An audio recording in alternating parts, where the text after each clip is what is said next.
बच्चों, आज हम हिंदी की वसंत पाठ्य पुस्तक से पाठ 6 रक्त और हमारा शरीर पढ़ेंगे। ठीक है। इस पाठ में हमारे शरीर में खून की आवश्यकता के बारे में बताया गया है। ठीक है। रक्त और हमारा शरीर नामक पाठ के लेखक यतीश अग्रवाल जी हैं। इस पाठ में उन्होंने मानव शरीर में रक्त की आवश्यकता और उसके गुणों के बारे में हमें विस्तार से जानकारी दी है। ठीक है। पाठ में अनिल अपनी बहन दिव्या को लेकर डॉक्टर के पास जांच करवाने के लिए जाता है। ठीक है। और डॉक्टर दिव्या की जांच करने के पश्चात उनको बताते हैं कि दिव्या के शरीर में खून की कमी है। ठीक है। उसे जांच करवाने के लिए डॉक्टर दीदी के पास भेज दिया जाता है। और जो अनिल है वह डॉक्टर दीदी को जानता था। डॉक्टर दीदी ने दिव्या की उंगली से रक्त की कुछ बूंदें निकाली। ठीक है। और उसको एक छोटी सी शीशी में डाला और रक्त की पूरी रिपोर्ट कल अस्पताल से लेने के लिए कहा। ठीक है। आपने भी कभी खून टेस्ट कराया होगा। ऐसे ही डॉक्टर हमारा थोड़ा सा खून निकाल लेते हैं, लेकिन अब तो उसी टाइम हमें रिपोर्ट मिल जाती है 1-1.5 घंटे के बाद। ठीक है। तो उनको अगले दिन बुलवाया। अनिल दूसरे दिन दिव्या के रक्त की रिपोर्ट लेने के लिए अस्पताल गया तो डॉक्टर दीदी ने उसे बताया कि दिव्या को एनीमिया है। एनीमिया क्या होता है कि हमारे शरीर में जितना खून होना चाहिए दिव्या के शरीर में उतना खून नहीं था।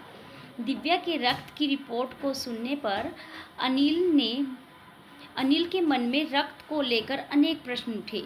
ठीक है। उसने पूछा कि रक्त लाल क्यों होता है। ठीक है। आपके मन में भी उठता है प्रश्न ये कि इतने सारे रंग हैं तो रक्त का रंग लाल ही क्यों होता है। ठीक है। डॉक्टर दीदी ने उसे बताया कि हमारे शरीर में रक्त लाल द्रव के समान होता है। इसके 2 भाग हैं, प्लाज्मा और कण। ठीक है। प्लाज्मा तरल भाग है, जबकि कणों में लाल, सफ़ेद तथा बेरंग कण होते हैं। कौन से होते हैं? एक लाल होते हैं, एक सफ़ेद और एक बेरंग। बेरंग होते हैं जिसका कोई भी रंग नहीं होता।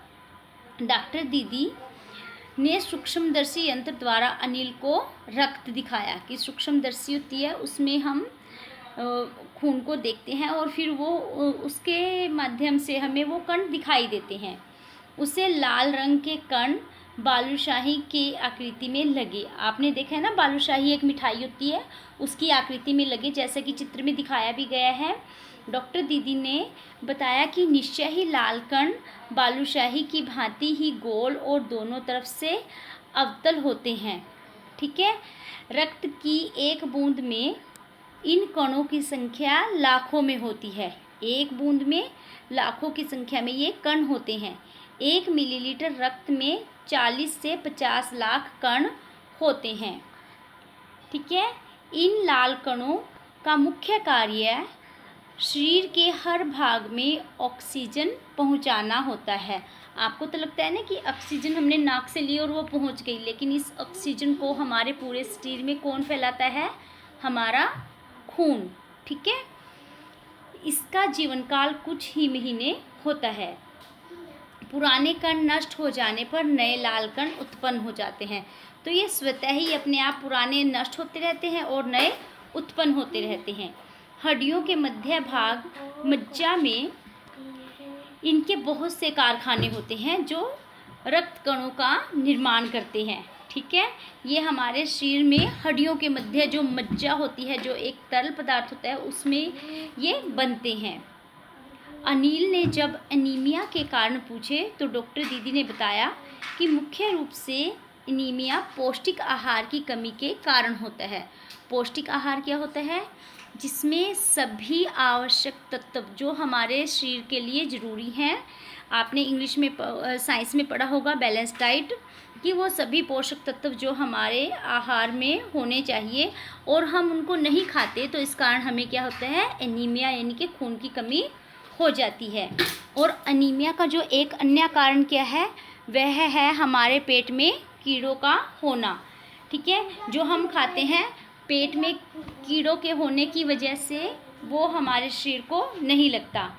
डॉक्टर दीदी ने एनीमिया से बचने के लिए कहा कि हमें पौष्टिक आहार लेना चाहिए और स्वच्छ भोजन लेना चाहिए। ठीक है, इसके अतिरिक्त साफ शौचालय का भी प्रयोग करना उन्होंने बताया। नंगे पाँव न घूमने की सलाह भी दी कि हमें नंगे पाँव नहीं घूमना चाहिए, क्योंकि अगर हम नंगे पाँव घूमते हैं तो ये छोटे छोटे कण होते हैं जो हमारे पैरों से लगकर हमारे बिस्तर, सोफे और घर के अंदर आते हैं और फिर वो हवा के माध्यम से, हमारे गंदे हाथों के माध्यम से हमारे पेट में चले जाते हैं।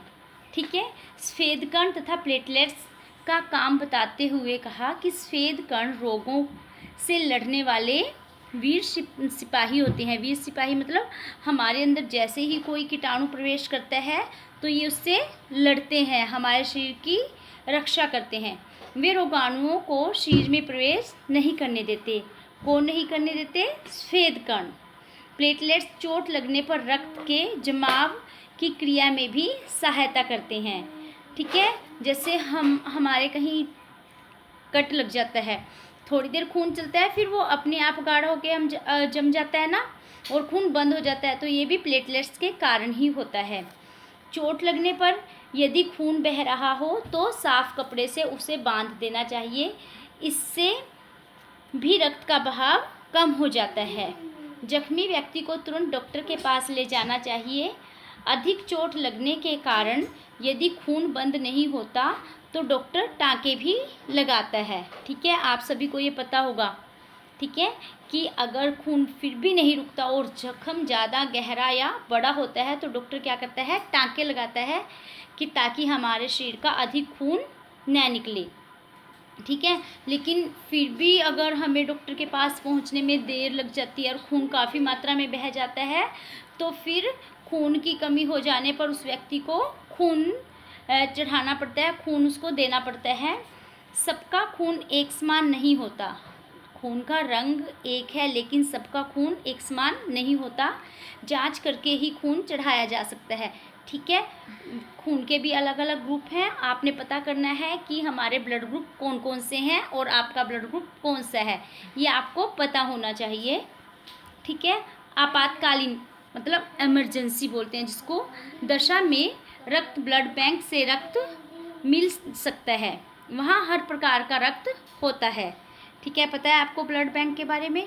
वहाँ पर सभी प्रकार का जो ब्लड है, जितने भी ब्लड के ग्रुप हैं, सभी का ब्लड उसमें रखा जाता है कि इमरजेंसी में किसी को अगर ज़रूरत पड़ जाती है तो उसमें से ब्लड लिया जाता है।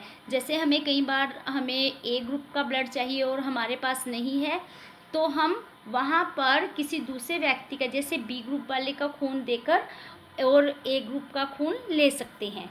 ठीक है, अनिल ने पूछा कि क्या वह भी रक्तदान कर सकता है? डॉक्टर दीदी ने बताया कि 18 वर्ष की आयु के पश्चात ही वह रक्तदान कर सकता है। एक बार में 300 मिलीलीटर ही रक्त लिया जाता है, कि एक व्यक्ति से एक बार में 300 मिलीलीटर रक्त ही लिया जाता है, इससे ज़्यादा नहीं। एक स्वस्थ मनुष्य के शरीर में लगभग 5 लीटर रक्त होता है। ठीक है, रक्तदान करने के लिए करने से शरीर में किसी प्रकार की कमजोरी नहीं आती। डॉक्टर दीदी ने कहा कि रक्तदान करना दूसरों को जीवन प्रदान करने के समान है, कि रक्तदान महादान है। ठीक है, हमें इस बात को अच्छे से पढ़ना है, समझना है। ठीक है।